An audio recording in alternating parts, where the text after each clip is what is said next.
Morning, सुप्रभात। आप सभी का स्वागत है आपके अपने YouTube channel MS team education में। हम लोग पढ़ रहे हैं क्लास 10th का मैथ दो चर वाले रैखिक समीकरण। इसके सारे कंसेप्ट को हल कर चुके हैं।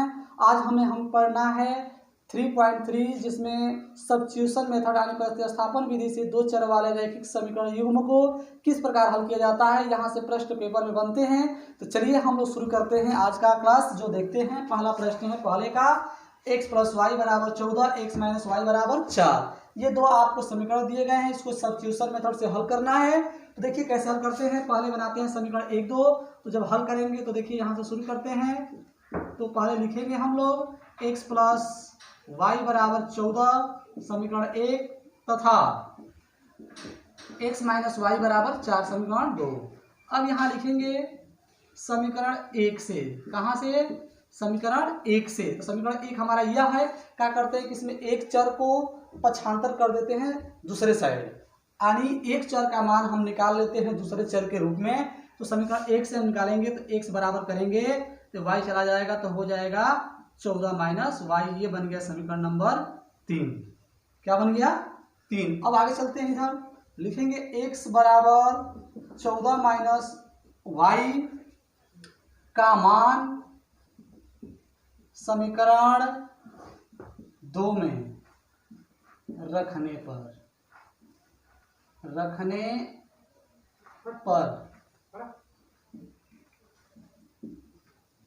चलिए रखते हैं।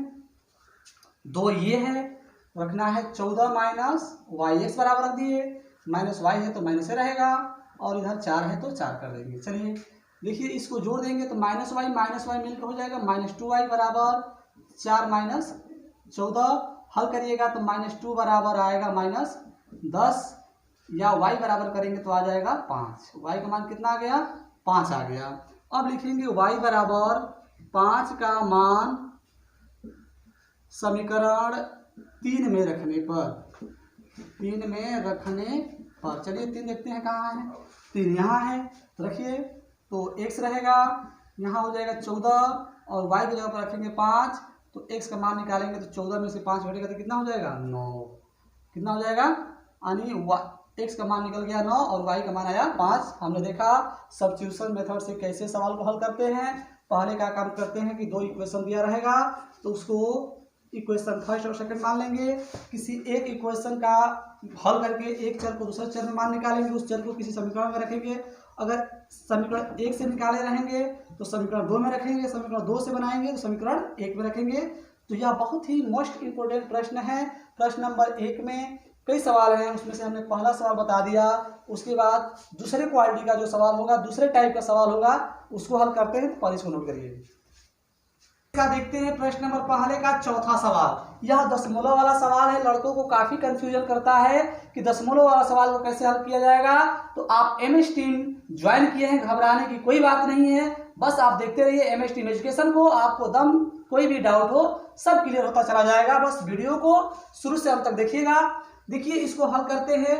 तो पहले देखिए इसमें 1 अंक के बाद दशमलव है, इसमें भी 1 अंक है और इसमें भी 1 अंक है। जब दो पक्ष हों और दोनों में समान स्थान पर दशमलव हो तो वह क्या करते हैं कि अपने आप वो दशमलव खत्म हो जाते हैं। या आप लिख सकते हैं कि दोनों पक्षों में 10 से गुणा करने पर, क्योंकि 1 अंक पे रहता है तो 10 से, 2 अंक पे रहेगा तो 100 से, 3 पे रहेगा तो 1000 से गुणा करके दशमलव खत्म कर लेते हैं।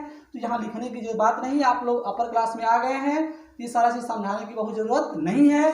तो देखिए एकदम समान अंक होने के कारण ये हो जाएगा आपका 2x + 3y बराबर 13। ये बन जाएगा समीकरण नंबर 1। तथा देखिए इसमें भी एकदम सेम है। तो ये हो जाएगा 4x + 5y बराबर 23, समीकरण नंबर 2। यानी समीकरण 1 और 2 हमने बना लिया। चूंकि हम लोग पढ़ रहे हैं सब्स्टिट्यूशन मेथड यानी प्रतिस्थापन विधि, तो हम समीकरण 1 से या समीकरण 2 से किसी एक चर का मान दूसरे चर में निकाल लेते हैं। तो यहाँ लिखेंगे हम लोग समीकरण 1 से। कहाँ से? समीकरण 1 से। तो समीकरण 1 से हम 2x का मान निकालेंगे पहले। तो 2x बराबर हो जाएगा 13 - 3y। क्या होगा? 13 - 3y, या x बराबर करेंगे तो 13 - 3y बटे में 2 हो गया। क्या हो गया? ये हमारा निकल गया x का मान दूसरे चर के रूप में। ये हो गया हमारा समीकरण नंबर 3। अब प्रश्न काफी आसान हो गया, जैसे हम लोग प्रश्न नंबर 1 में किए थे वही काम अपनाएंगे यहाँ। तो लिखेंगे x बराबर 13 - 3y बटे में 2 का मान समीकरण 2 में 3 से बन गया, 2 में रखना है क्योंकि 1 से हमने बनाया है, तो 2 में रखने पर चलिए रखते हैं। देखिए काफी आसान है, 4 है तो यहाँ 4 रहेगा, गुणे x के स्थान पर रखना है कितना 13 - 3y पूरा बटे में 2 प्लस 5y बराबर 23। गुड, समझ में आ रहा है ना। कटा देंगे इसे, ये हो जाएगा आपका 2 से गुणा करिएगा, ये 13 दूनी हो जाएगा 26। क्या होगा 26 माइनस 2 तिहाई 6y प्लस 5y बराबर 23।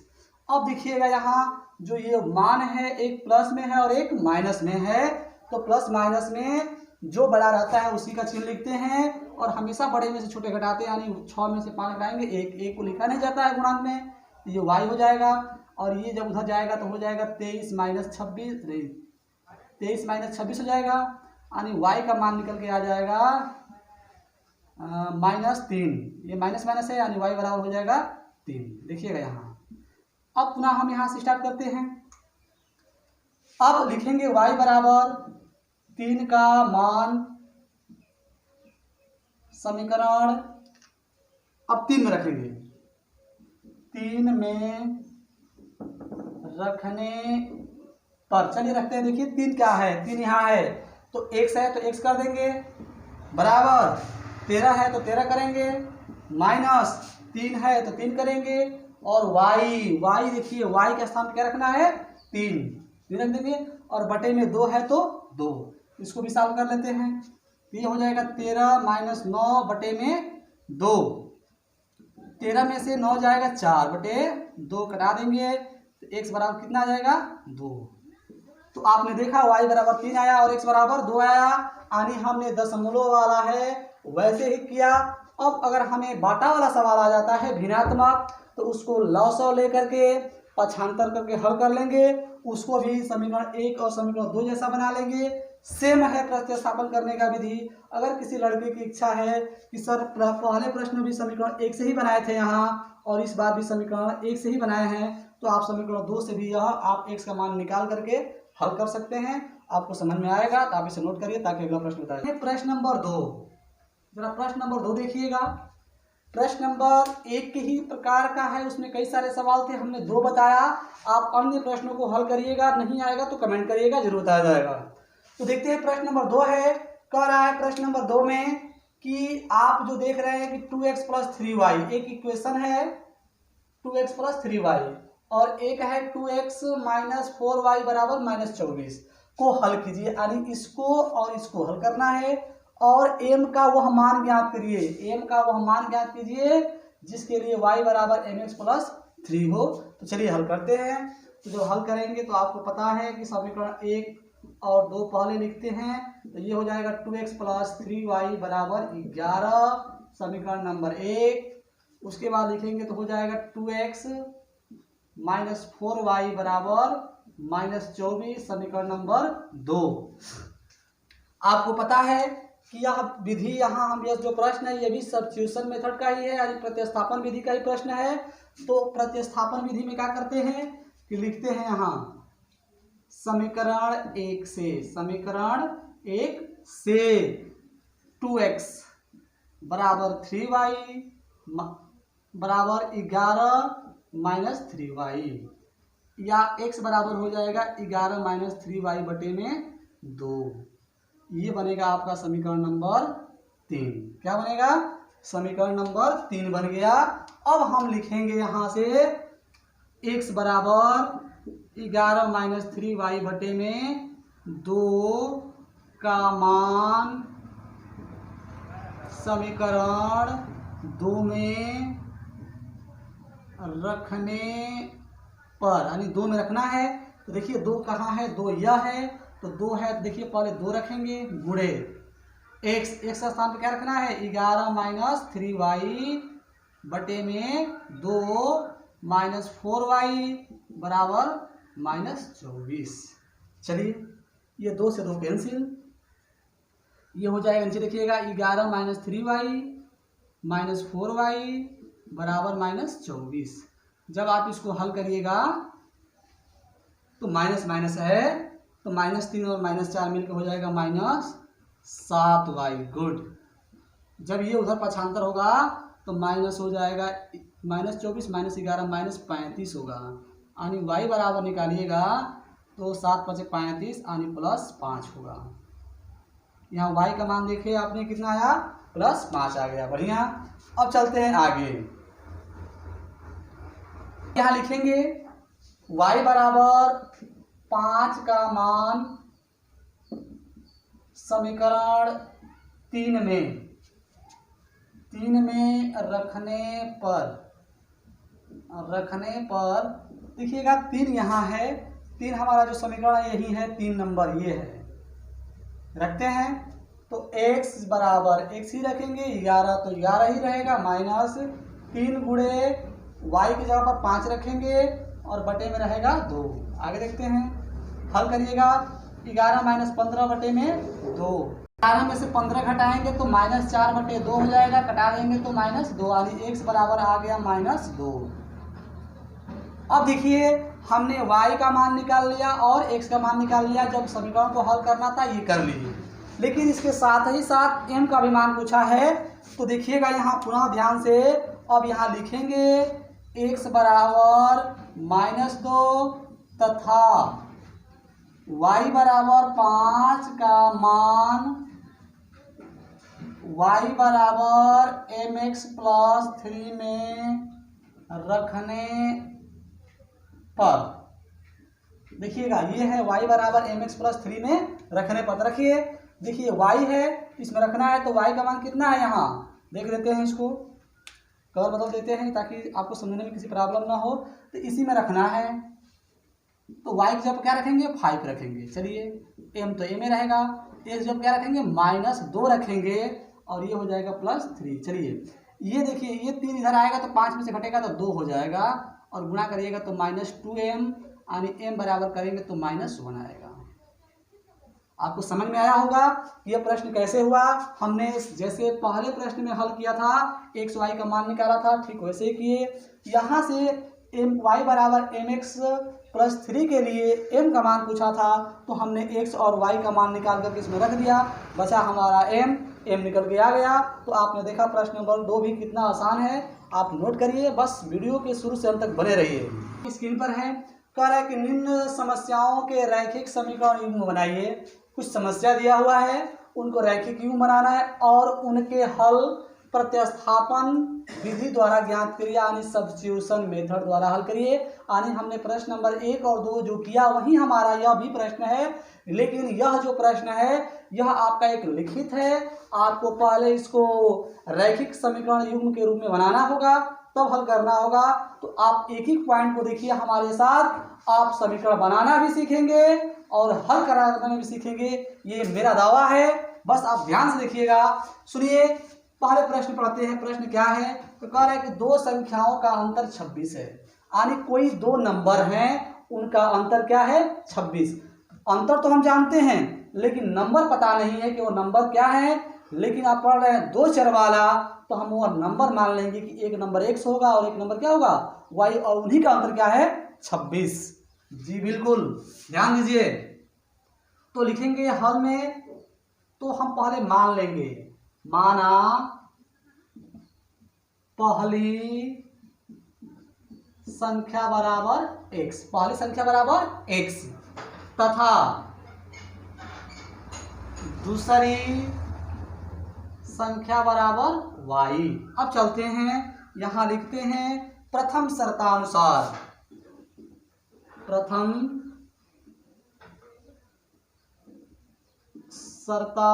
शर्तानुसार। यानी प्रथम शर्तानुसार का मतलब होता है कि प्रश्न में जो प्रथम शर्त दिया है उसके अनुसार। देखिए प्रथम शर्त क्या है, कह रहा है कि दो संख्याओं का अंतर, दो संख्याओं का अंतर 26 है। संख्या में क्या माना है, x और y, अंतर में समझते हैं घटाना, यानी अंतर हो जाएगा x और y का अंतर हो जाएगा कितना, 26। यही हो जाएगा हमारा समीकरण नंबर 1। समझ में आया होगा। अब हम लिखेंगे द्वितीय शर्तानुसार। द्वितीय शर्तानुसार, शर्तानुसार हो जाएगा। तो द्वितीय शर्त क्या है उसको देखते हैं।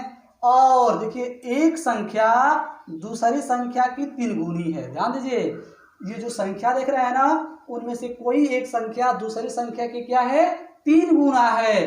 अर्थात एक संख्या x दूसरी संख्या y के 3 गुना, मैंने 3 से गुणा, यानी 3 गुना है। ये बन गया समीकरण नंबर 2। चलिए अब तक तो हमने अभी क्या बनाया, उनके समीकरण बनाए। अब उसको हल करना है। तो देखिए हमने समीकरण 2 में डायरेक्ट x बराबर 3y निकाल दिया है। तो यहाँ लिखेंगे x बराबर 3y का मान समीकरण 1 में रखने पर, चलिए रखते हैं। देखिए समीकरण 1 क्या है, तो x बराबर क्या रखना है, वो 3y। चलिए हम 3y रखते हैं, माइनस y तो दिया है पहले से, और इक्वल टू क्या हो जाएगा 26। अब ये बन गया एक चर वाला रैखिक समीकरण, और एक चर वाला रैखिक समीकरण हल करना आपको आता है। तो देखिए क्या करेंगे, 3y में से y घटाएंगे तो 2y हो जाएगा, बराबर 26। यानी y इक्वल टू जब निकालेंगे तो ये बटा में जाएगा, तो ये हो जाएगा 13। यानी दो संख्याओं में से एक संख्या क्या है, 13 यानी 13 है। चलिए अब हम निकालते हैं x का मान। तो लिखेंगे y बराबर 13 का मान समीकरण 2 में रखने पर, चलिए रखते हैं।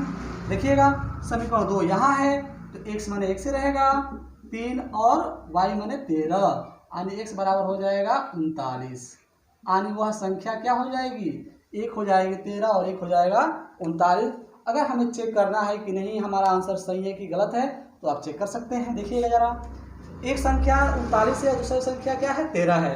अंतर पूछते, यही दो संख्या है, अगर इन दोनों का अंतर निकाल के देखिए तब आपको 100% मिलेगा 26। यानी 39 में 13 घटाएंगे 26, यानी दो संख्याओं का अंतर 26 आ रहा है, पहले शर्त को संतुष्ट कर रहा है। अब देखिए एक संख्या दूसरी संख्या के 3 गुना ऐसे भी है, 13 है तो 13 39 3 गुना है, यानी दूसरे शर्त को भी पूरा कर रहा है। यानी हमारा जो आंसर है वो क्या है, सही है। तो आपने आज की वीडियो में कुछ प्रश्न देखा जिसको सब्स्टिट्यूशन मेथड से हल करना था। हमें उम्मीद है आपको सारा प्रश्न समझ में आया होगा। अगर ये वीडियो आपको अच्छी लगे तो लाइक और शेयर जरूर करें। साथ ही साथ ये कमेंट करके बताएं कि आपको जो प्रश्न बताया जा रहा है समझ में आ रहा है कि नहीं आ रहा है। अगर नहीं आता है तो आप कमेंट करिए कि सर नहीं आ रहा है, पुनः आपको अगले क्लास में अगले वीडियो में आपको बता दिया जाएगा। इसके जो शेष प्रश्न हैं हम लोग अगले वीडियो में पढ़ेंगे। आप इस वीडियो को शुरू से अंत तक देखिएगा। एक बार समझ में ना आए तो उसे दोबारा देखिएगा, हमें विश्वास है आपको समझ में आएगा। आप अब तक अगर हमारे चैनल को सब्सक्राइब नहीं किए हैं तो सब्सक्राइब कर दें, ताकि आपको हर जो लेटेस्ट अपडेट हो, न्यूज हो, आपको मिलती रहे। तो हम लोग अगले वीडियो मिलेंगे, तब तक के लिए आप सभी को धन्यवाद।